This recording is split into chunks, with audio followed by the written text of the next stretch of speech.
কি বলবে দীক্ষিতা দি? এখনো অবধি আপনারা যা যা করেছেন তার বাইরে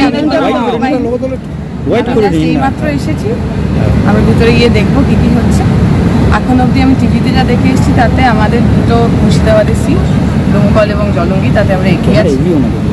সমস্ত জায়গায় ইরেসপেক্টিভ অফ দ্য রেজাল্ট আমাদের এজেন্টরা, আমাদের কমপ্লেন্টরা টেকনিক ছাড়বে না। এখনো উত্তর দমদমে কাউন্টিং শুরু হয়নি, কি বলবো? উত্তর দমদমে এখনো কাউন্টিং শুরু হয়নি। এটা খুব স্ট্রেঞ্জ, আমি খুব স্কেপটিক্যাল শোনাতে চাই না, কিন্তু গতকাল আমি এটা পোস্টও করেছি।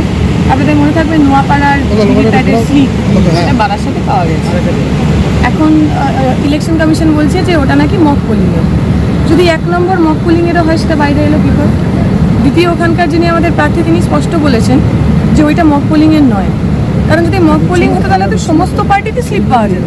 এরকম থর্টি হয়েছে যে সিপিএম গিয়ে খালি নিজেকে মক পোল করেছে, বাকিটা দেয়নি। আপনি যা স্লিপ উদ্ধার হচ্ছে তাতে দেখবেন মেজরিটিটা সেটা হলো আমাদের স্লিপ। ফলে পুরো প্রসেসটা নিয়ে আমাদের একটুখানি সন্দেহ রয়েছে। উত্তর দমদমের ক্ষেত্রে স্পেশালি আপনাদের মনে থাকবে আমাদের যে স্ট্রং রুম সেটা প্রায় 24 ঘন্টা পর সিল হয়েছিল।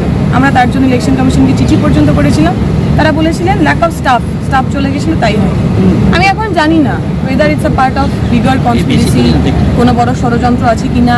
আমরা প্রথম দিন থেকে আমাদের সমস্ত স্কেপটিসিজম সহই আমরা এই পুরো প্রক্রিয়ার মধ্যে ছিলাম, ইলেকশন কমিশনকে কোঅপারেট করেছি। এবার আদৌ ওনারা ওনাদের কাজ করেছেন কিনা সেটা তো আর একটু পর বোঝা যাবে। আমি ভিতরে যাই, তাহলে বুঝতে পারবো।